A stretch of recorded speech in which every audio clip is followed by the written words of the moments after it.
Thank you for listening to the Damage Report podcast, the show covering the true threats facing our country and what you can actually do about them. You can support this free podcast by leaving us a review and giving us a 5-star rating on Apple Podcasts or wherever you happen to be listening to it. Every review helps more people discover the show at no cost to you.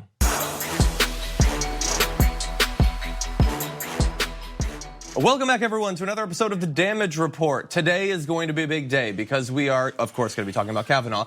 That's the big story, but we also have big new details for that story. Shocking, bombshell new accusations that because we live in a rational, logical world where there are consequences for actions, will almost certainly lead to Kavanaugh pulling his nomination.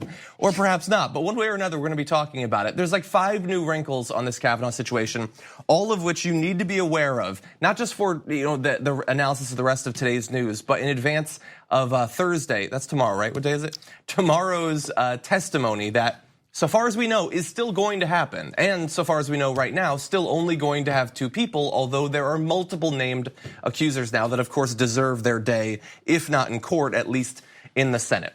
Aside from Kavanaugh, we've got other important news. We're gonna have an interview with an organization head that is running protests having to do with two massive banks that are financing the for-profit prisons that are continuing to allow for detention of infants, family separation, and things like that. These are protests that you can still get involved in.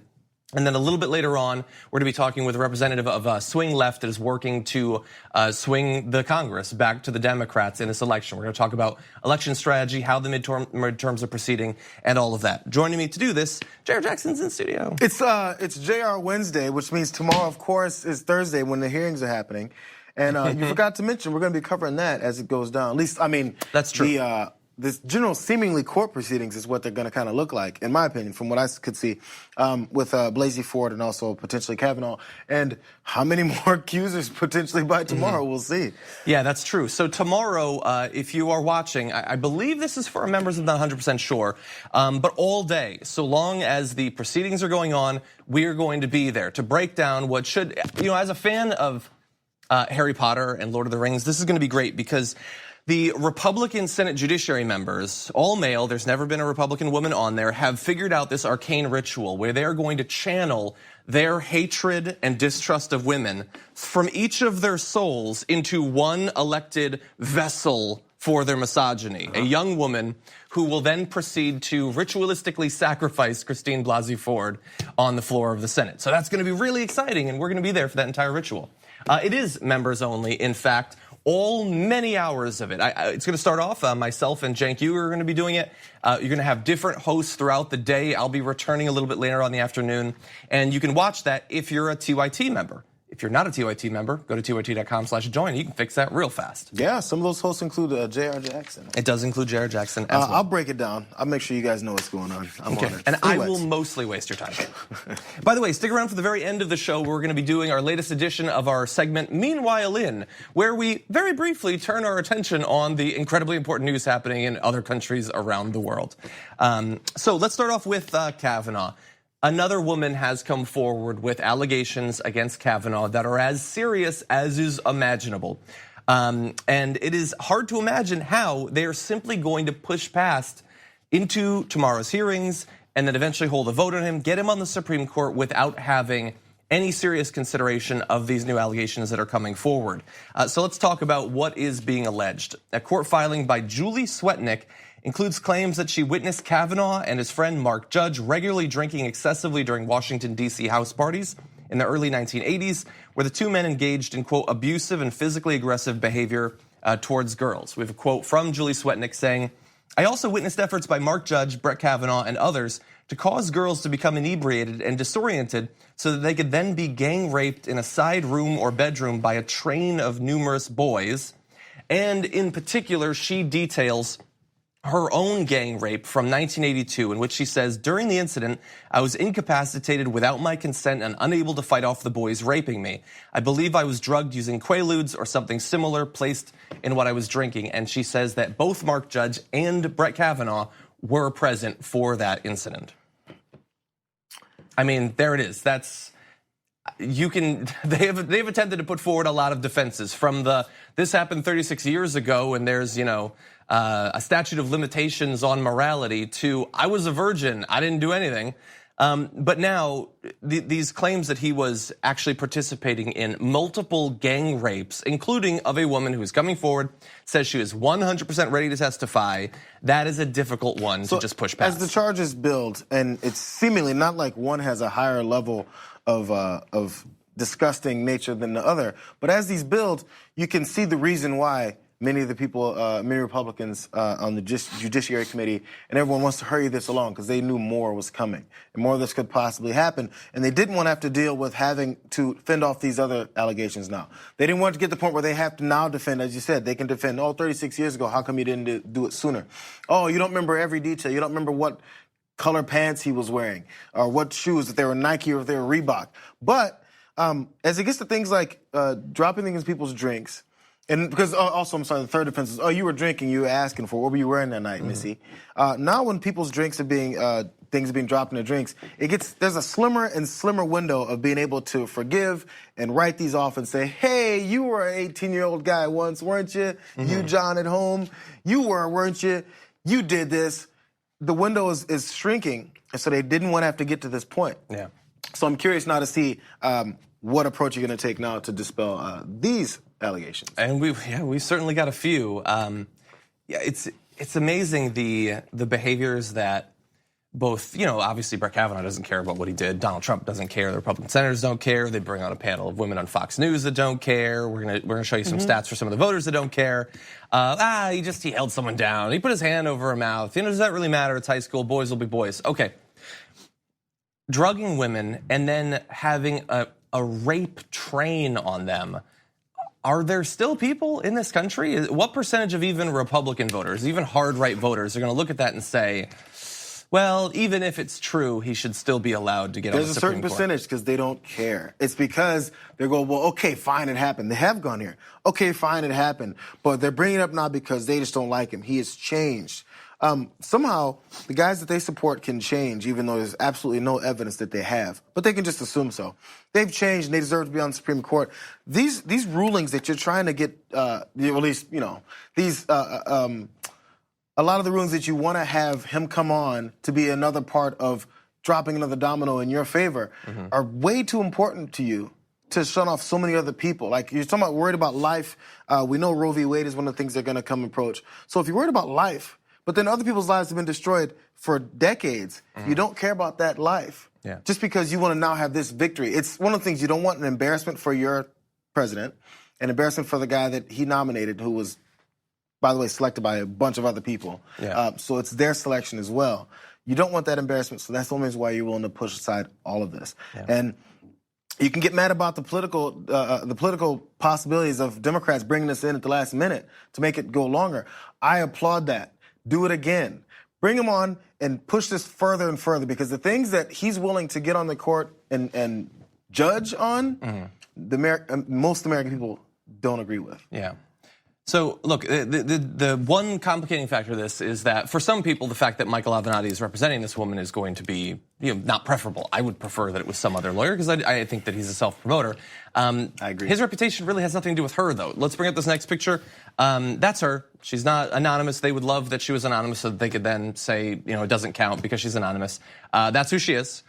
We have quite a few details about her life. If you're interested, you can find those out. She wants to testify. She wants to stand, even though it's basically a firing line, that you would get in this Judiciary Committee. She still wants to do it.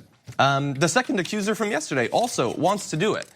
The only people they keep saying they want to get to the bottom of this, they want the truth, but they don't want to do anything that would actually produce that outcome because I think they are afraid of what they would actually find. We need to talk about a relatively new show called the Republic, or UNFTR.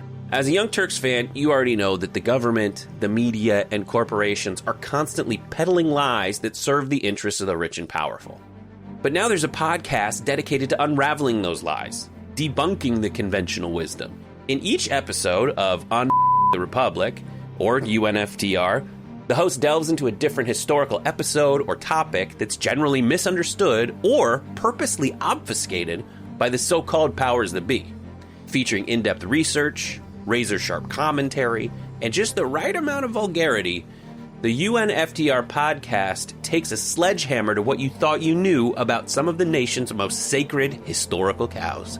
But don't just take my word for it. The New York Times described UNFTR as consistently compelling and educational, aiming to challenge conventional wisdom and upend the historical narratives that were taught in school.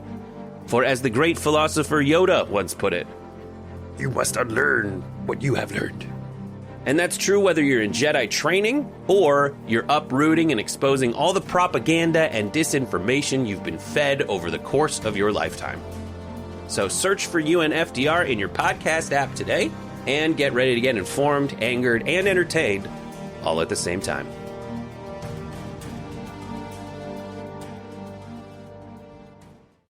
Now, if you have any remaining hope for our country or a belief that, hey, maybe the differences that we believe we have between different segments of America's political spectrum, we can bridge them. I've got a stat that's pretty scary. As a new NPR Marist poll, 54% of Republicans say that even if these allegations against Kavanaugh are true, he should still be confirmed. Now, as far as I know, this is Michael Avenatti, Julie Swetnick, the gang rapes and all that. But this is including multiple different incidents, multiple women. And them more than half say, it's not that I don't believe that they're true. It's that even if they're true, who cares? Put him on the Supreme Court for the rest of his life. Give him as much power as any individual has in the world to judge the fates of others, to change the lives of others. I don't care how he has led his life. This is the illustration of the stubborn nature of Americans. From birth, we're told to never admit you're wrong, never admit that you had a change of heart, never admit that someone that you previously trusted or believed in could violate that. Because somehow it's a slight on you to change your mind and say, you know what? I was wrong. Because as a country, we can't say, you know what? We were wrong. We shouldn't do this anymore. We should have never done that. Instead, you have to give excuses for it and say, we've gotten better magically, not by admitting to and changing things, but just by it just swept and it changed. But you can't in this moment, when you see a chance to, say, you know what? I voted for this guy. I trust everything he does, but for some reason, he's not who I thought he was. Mm-hmm. You can say that and you won't melt. People develop these attachments to personalities and to the decisions that they made. They feel locked in. They don't want to second guess themselves. One additional detail, by the way, they keep saying that these are unsubstantiated. There's no evidence, none of that. Of course, throughout this, as we keep showing you, they don't want to get the evidence. They don't want to do anything to get the evidence. But in documents sent to the Senate Judiciary Committee, Christine Blasey Ford, the original accuser, has provided declarations from Ford's husband, Russell, and 3 friends who say that she had previously told them about this assault from Brett Kavanaugh before he was ever nominated to be on the Supreme Court. So this idea, this con game theory, this conspiracy theory, that this is all being put together to take him down, this is all coming from before that. More and more and more and more people going on the record saying that what Brett Kavanaugh and his defenders are saying is not true. We have one quote from Adela Gildan Mazzo, one of the friends, who said, this is previously, this is 2013, I believe. During our meal, Christine was visibly upset, so I asked her what was going on. Christine told me she'd been having a hard day because she was thinking about an assault she experienced when she was much younger. She said she had been almost raped by someone who is now a federal judge. She told me she had been trapped in a room with 2 drunken guys and that she had escaped, ran away, and hid.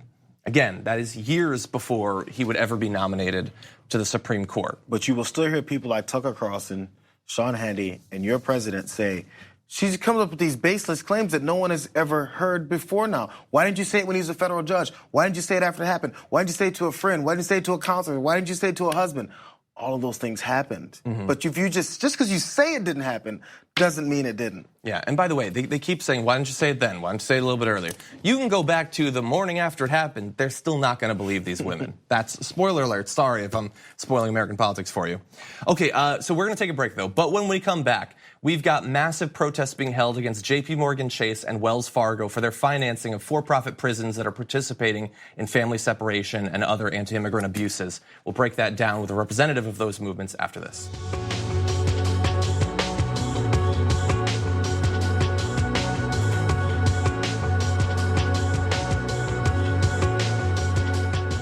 The Trump administration's policy of family detentions and infant detentions, family separation, all of that does not exist on its own. It requires a network of incredibly expanding for-profit prisons, private facilities, and those in turn require financing.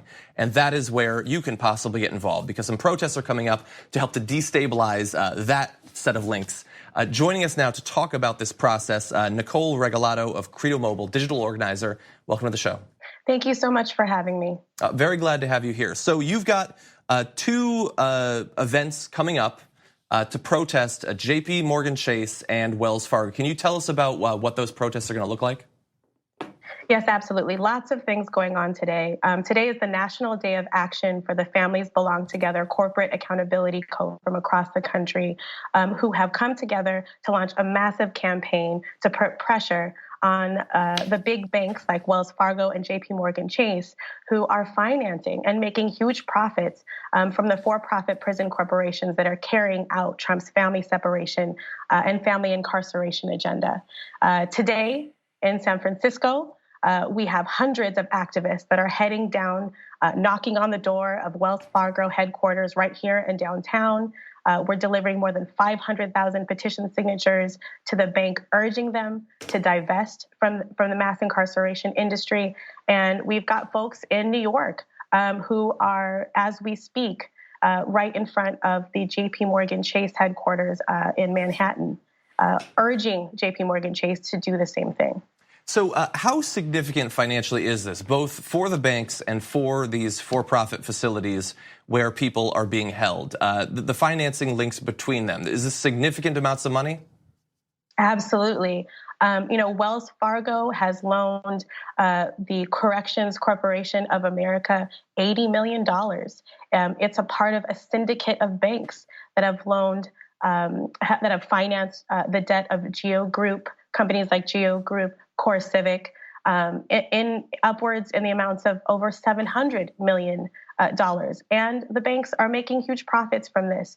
So, it is morally wrong for corporations to be profiting from the pain of immigrant communities who are being separated from their families and incarcerated in these corrupt detention facilities.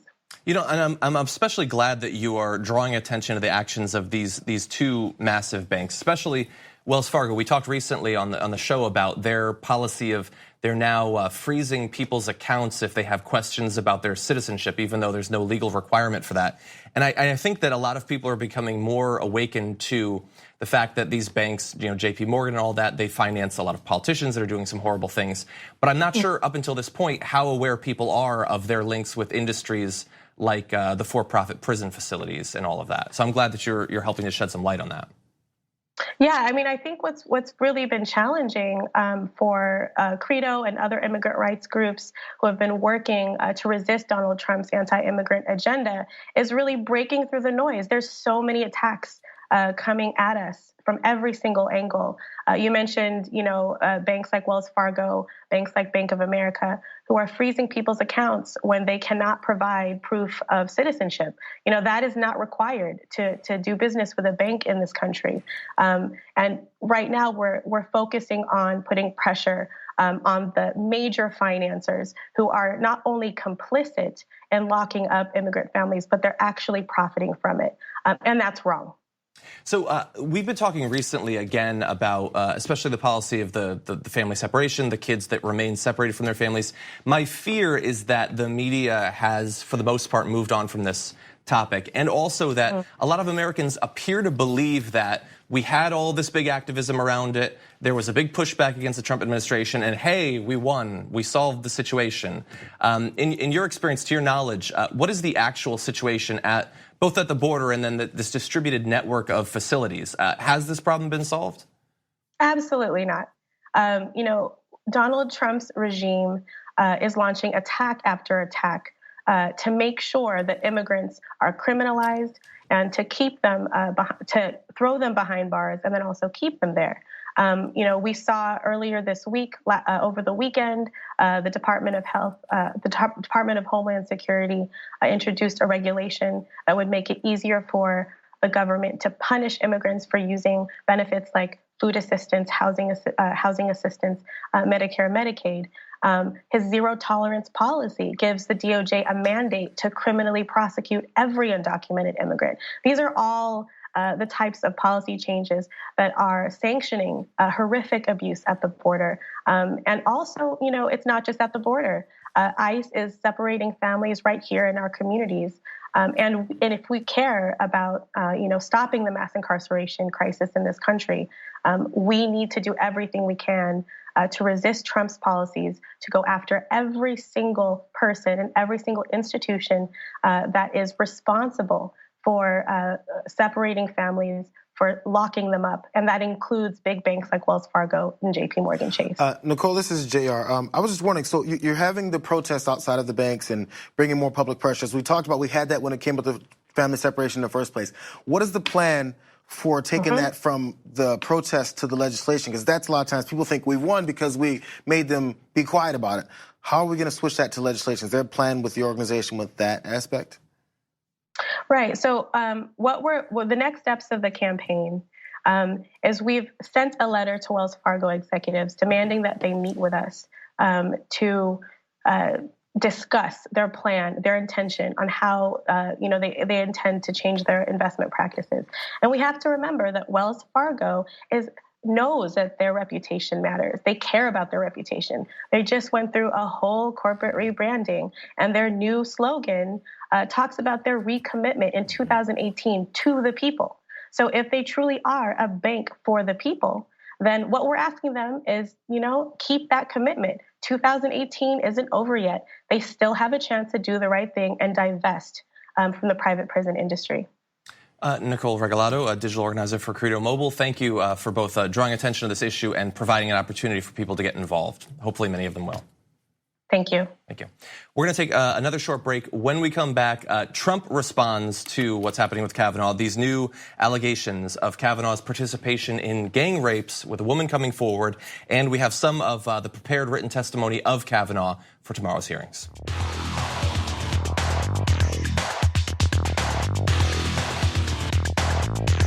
Welcome back to the show, everybody. Jayar is in studio still. There's not enough time. We just got to jump back into Kavanaugh because there's a million things to find. Just like she was saying about the border, so many issues. There's so many goddamn issues. Okay. So we have the new accusations, obviously, that Kavanaugh had been involved in gang rapes in college. Now we have Trump's response to that. Is he going to maybe step back a little bit? Do I really want to tie my reputation to someone who might have been gang raping people? No. He tweeted this.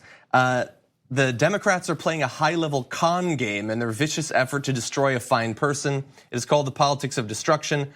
Behind the scene, the Dems are laughing. Pray for Brett Kavanaugh and his family. So this is a con game. So now we're going to pray. First off, pray. Donald Trump has prayed for no one ever in his life. He doesn't know what that means. No, he has never. Number two, he got the Democrats laughing confused with the UN General Assembly, because that's who was laughing yesterday at him. Again, now that he's unleashed, we talked about that when the first accusations came out and how he had this odd restraint that Donald Trump doesn't have ever on anything. And he finally let loose. Once he let loose, it's just, there's no more restraint. You would think he'd go back to reeling it in. After this third accusation comes out, then you go, no, I'm gonna stay quiet. Because we're a day from the testimonies, which everyone on your side is so sure it's gonna dispel everything and destroy everything. So much so they've already set the date for Friday to have the vote for his confirmation. So if you're so sure, just be quiet for 2 days. Huh? Nope. White House aide says that he believes that he needs to take a personal control of the defense of Kavanaugh because Roy Moore wasn't enough to defend Kavanaugh. Now you need, how many accused do you need in the background of the people defending him? But he also said this, Michael Avenatti is a third-rate lawyer who's good at making false accusations like he did on me, just in case anyone forgot that he had been accused of many sexual assaults. And like he's now doing on Judge Brett Kavanaugh. He's just looking for attention and doesn't want people to look at his past record and relationships. A total lowlife. That's a sort of dodge and attempted diversion that he always does. Normal people, when they see something like that, a statement from Donald Trump, they go, oh yeah, because by the way, I'm not a fan of Michael Avenatti. Let's put that out there. But so when he says something like Avenatti is known to have these false accusations like he did with me, I would go, oh yeah, those false accusations that he had with his client, Stephanie Clifford, am I right? That's her real name. And her accusations are with you, which all came out to be true. So when you bring up these accusations, it makes people think about it. his supporters go, oh yeah, whatever it is he said. I'm listening to what he says or reading it and thinking, oh, wait a second, those accusations turned out to be true. Yeah, the problem is that you're thinking about it. The people he's targeting this message to are not going to think about it. He's expecting that, I think, at this point. Okay, so I also want to go to, this is not just tweets coming out. There's also video. Bear in mind as you watch this, Kavanaugh has now been accused of multiple either sexual assaults, attempted rapes, and also gang rape now. Incredibly serious, as serious as it could possibly get. This is what Donald Trump had to say about how he wishes this process had gone down. Well, I think the Senate, the Republicans, could not be nicer in the way they're handling this. They could have pushed it through 2.5 weeks ago, and you wouldn't be talking about it right now, which is frankly what I would have preferred. But they didn't do that. The Republicans could not be nicer, could not be more respectful to the process, certainly could not be more respectful to the woman, and I'm okay with that. I think I might have pushed it forward a lot faster. I know this particular man, Judge Kavanaugh. He's outstanding. You don't find people like this. He's outstanding. He's a gem. He's an absolute gem. And he's been treated very unfairly by the Democrats who are playing a con game. They know what they're doing. It's a con. They go into a back room and they talk with each other and they laugh at what they're getting away with. It's a con game, and that's what they play. Every word is projection. It's the same thing. Okay, again, if you have to listen to what he's saying, because he says so much garbage flies out of his mouth. Republicans have been nothing but respectful and bending over backwards for this process, he says. I think he's a Republican. He says the women were too drunk to have any memory of it. They were drunk anyway. They were drinking. Took too long to come out. It's a con game. There's no support from any corroborating evidence. Her parents weren't good parents. Where's the niceties of this whole process that you said Republicans have out of your own mouth? Is it the rest of Republicans and just not you? Yeah, I mean, look, we're not going to go too in depth, but Brett Kavanaugh's written testimony says far-fetched and odious claims. They debase our public discourse. They're grotesque and obvious character assassination. All of this stuff, they could not be nicer. By the way, not just in terms of what they say, the process couldn't be nicer. He says that in the middle of a paragraph, the point of which is to say they never should have had a hearing in the first place. They should have just pushed it through, not even heard any of this, let alone all of the other accusations. They're not going to hear those. It couldn't be nicer. And again, I want to remind, never trust anything that he says. If he says something that seems reasonable or seems like, hey, I actually agree with that, he is going to reverse himself soon because he's now saying they should have just pushed it through. That's what I would have preferred. What did he say on September 18th? He said, we should go through a process because there shouldn't even be a little doubt.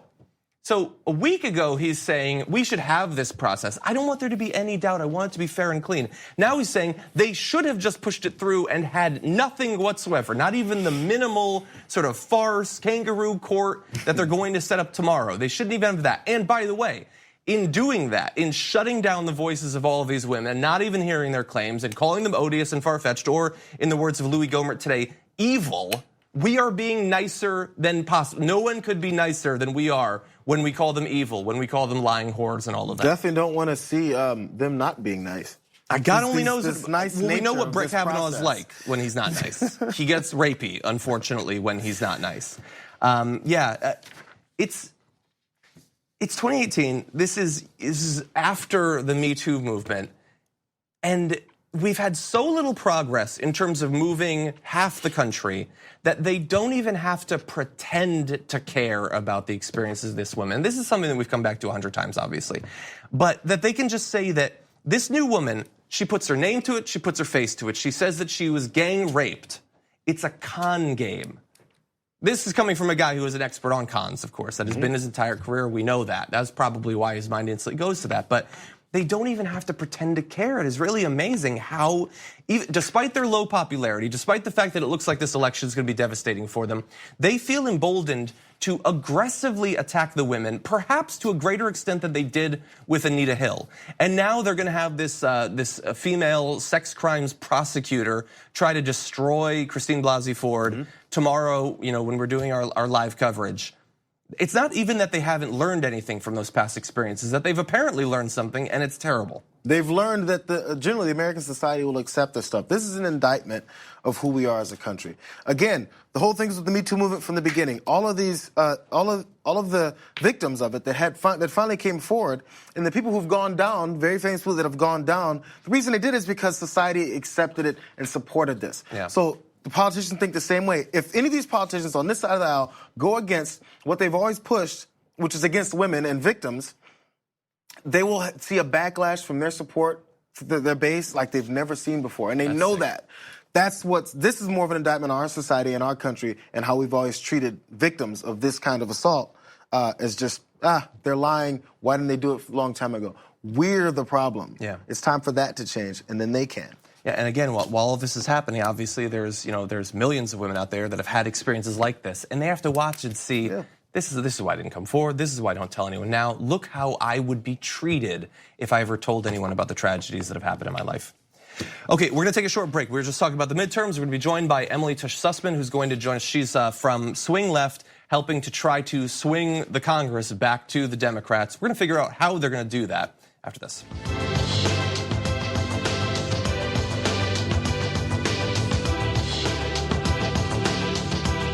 So our hope is that after this midterm election, the Congress and possibly even the Senate will look very different and will turn in a new direction. But that's not going to happen without people getting involved and organizations getting involved. And we're very lucky now to be joined by Swing Left Senior Advisor Tisch Sussman, who's going to talk to us a little bit about that process. Emily, welcome to the show.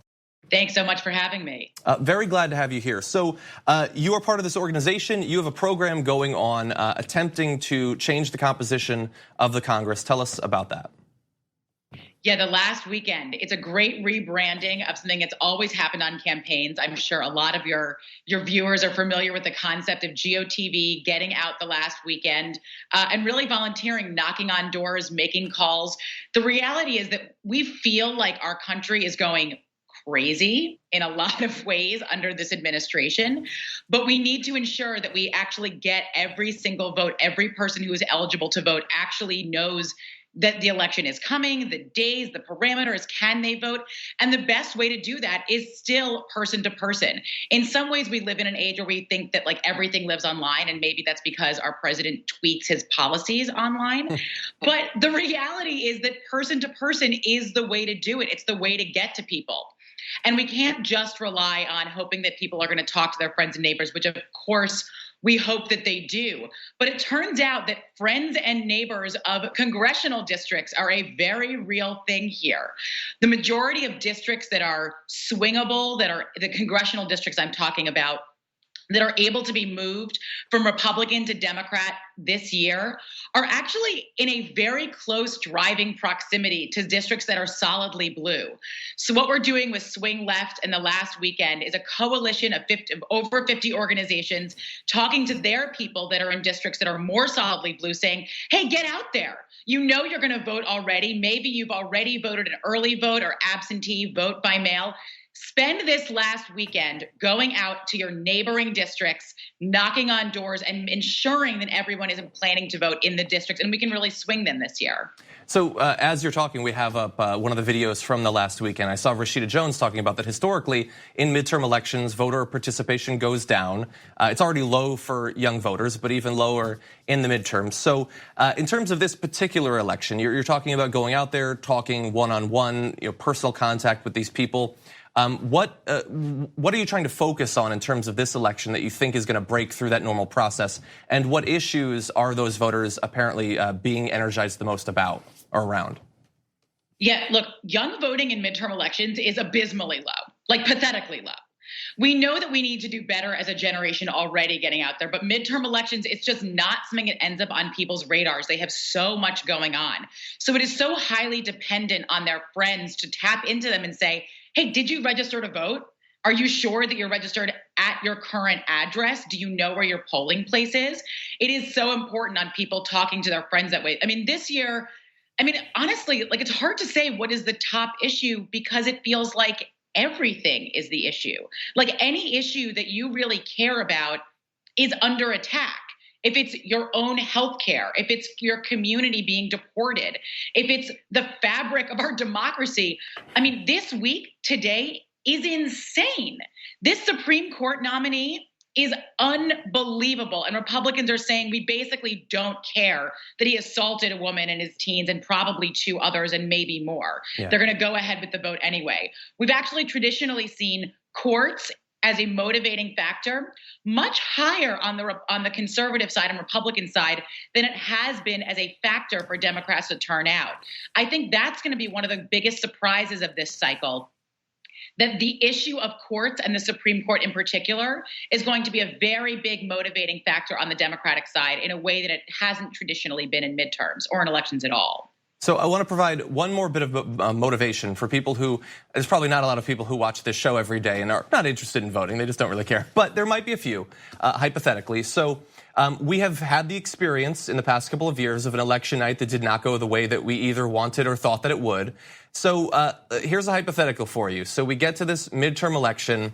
It turns out the blue wave runs up against a red wall and voter suppression, gerrymandering, all of that. They maintain control of the Senate. They maintain control of the House.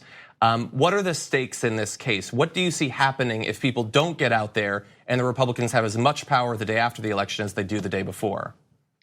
That is one of the scariest thoughts to me. It's free reign. It's everything we've seen come from this administration that has come through regulation they've done from the administrative branch will actually be codified through law, through Congress, and will be upheld by their hand-picked Supreme Court. It really scares me. Honestly, one of the things that does scare me at this point is that the media narrative has set the bar so high for what a blue wave is going to be that there's a little bit of complacency in it. Yeah. That people aren't actually checking their own registration and they're not actually ensuring that they're getting out to volunteer. So if this has scared you in any way, please visit the last weekend. Please put those shifts in. I can't plug thelastweekend.org enough. I look forward to seeing you all in the field, but honestly, because the stakes are incredibly high. Really, in every issue, in every area that we care about, we've seen a stronger attack on those areas than we had even contemplated going into this cycle. Yeah, well, hopefully that hypothetical was just a thought experiment and not a look at the future. Emily Tisch Sussman, Senior Advisor for Swing Left, thank you for joining the Damage Report. Thank you so much. Okay, one more quick break, and then, meanwhile, and while all of this is going on here in America, huge developments abroad, we're going to be breaking those down when we come back from this break.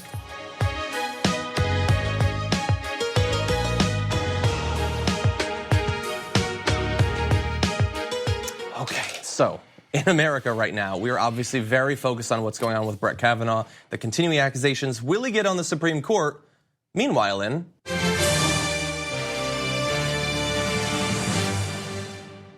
this is a serious one. Meanwhile, in the Democratic Republic of Congo, they are dealing with an absolutely brutal new outbreak of Ebola that they're dealing with. So far, the death toll lower than it was in years past, but the situation has become much more complicated in terms of their ability to actually do something about it. And by the way, since the outbreak in the DRC was declared on August 1st, there have been 150 confirmed and probable cases and more than 100 deaths. The case toll has been slowing down, but there are a series of grave obstacles to actually doing something about it because in comparison to the earlier, like 2014, 2015 cases of Ebola, we have cases that are spread out over a very large distance, more than 100 miles. Some of those now in areas where war is going on, and health officials, in some cases, are still trying to go in there and deal with it, but obviously it makes it much more difficult to move equipment, to freely move about the countryside, and that means that although they learned a lot from past cases of Ebola, it is much harder to actually do something about it in this case. Crazy. I remember when the Ebola outbreak was before. Was it 2014, you said? There's been several, but that was the worst. The latest one where it was actually the talk of international talk. And actually, we talked about it in America. Crazy. It didn't happen here, straight up. And a lot of people learned a lot of things about it because we cared. Imagine that world when we're caring about other things going on in the world because here it's just normal issues we're dealing with. But instead, we're dealing with how many crazy things are going on within our own country. So this happens and we're thinking, oh yeah, Ebola, that whole thing that we don't care about anymore because we're dealing with a rogue president. It's sucks that you long for those days, but you long for those days. Yeah, and right now it's relatively constrained to that area geographically. But remember, during the last one, we were worried about this spreading out. Obviously, it's terrible the damage it's doing there, but this is the sort of thing that could become international, could get all over the place. We narrowly avoided that back in the past outbreak. And so I was looking into it. And so this is a little, just a test, a sort of gut test. Back in 2014, 2015, how many people died from Ebola in that outbreak? Just out of curiosity, your estimate, how many people died? The 2014 outbreak? That was the serious one, like people were talking about it. More serious than this in terms of number dead. Here we have 100. 1,100. 11,000. Isn't that crazy? I mean, I only know that because I looked it up, but that is crazy how bad it was. That's 3 9/11s, and we've largely moved on, so much so that when it comes back, we don't even really focus on it. I said 11, right? I meant 11. You said 1100. I meant 11,000. 11,000. Well, then you got it then. You guys cut my mic. Exactly. So that's going on in the DRC. Meanwhile,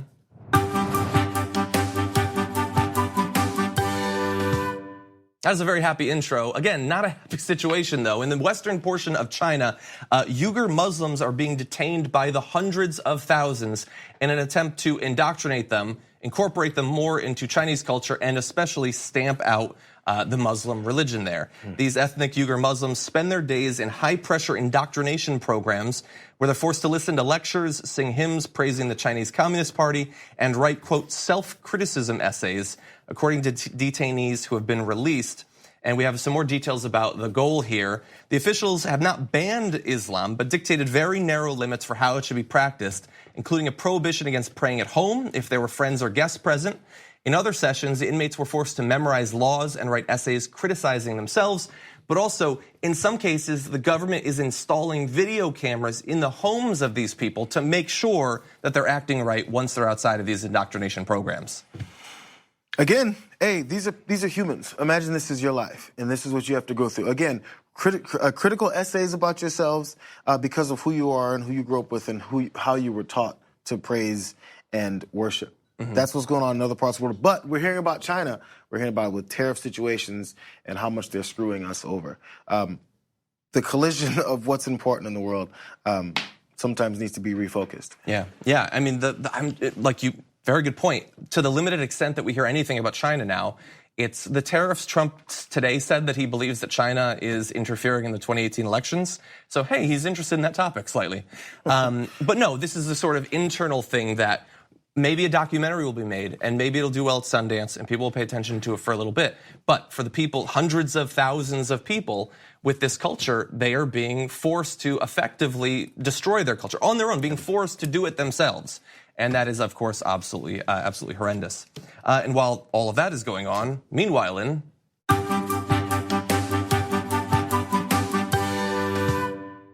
that footage of Yemen, of course, making it look like the situation there is relatively stable. We know, of course, that it is not. Many times we've talked about the civil war there, our own involvement, the US in that war, and Saudi Arabia's absolutely horrendous bombing campaigns, the cholera outbreaks and starvation going on there, the bombing of the school bus that we talked about where dozens of school kids were unnecessarily killed. One area of Yemen is trying something fairly radical, especially for Yemen, and that is gun control. So Yemen apparently has more privately owned guns per person than any, except America, of course, where prosperous gun owners can afford far more, but it is very common for people to own guns. And what they're attempting to do is a total ban on guns for non-uniformed personnel. This is Mukalla, the capital of Hadramaut province on the southern coast. The only people carrying guns are in uniform. There are banners warning civilians not to bear arms in public. Those wishing to enter them must turn over the weapons at one of several checkpoints. And they say that they have bins where the guns are being collected that they say could arm multiple militias. Now, apparently, culturally, there are big portions of Yemen where various tribes say that being armed is a thing of self-sufficiency and pride and all of that, very much like portions of America, of course. But not so in this area, which means they're a little bit more amenable to this sort of gun control proposal. We've talked about gun control in America before, and there's examples of other countries and how there's certain gun control measures that they do have that have worked, and when we compare them to ourselves, a lot of times we go, blah. So again, this seems like it's an even tougher hill to climb in a country like Yemen where seemingly there's constant war, which probably not seemingly. But so if there's any kind of success in a country here where this happens, to this degree, you definitely can't bring this up to many Americans. Be like, well, it worked in Yemen, because they'll go, Yemen? Yeah. That war-torn country that we have nothing to do with? Yeah.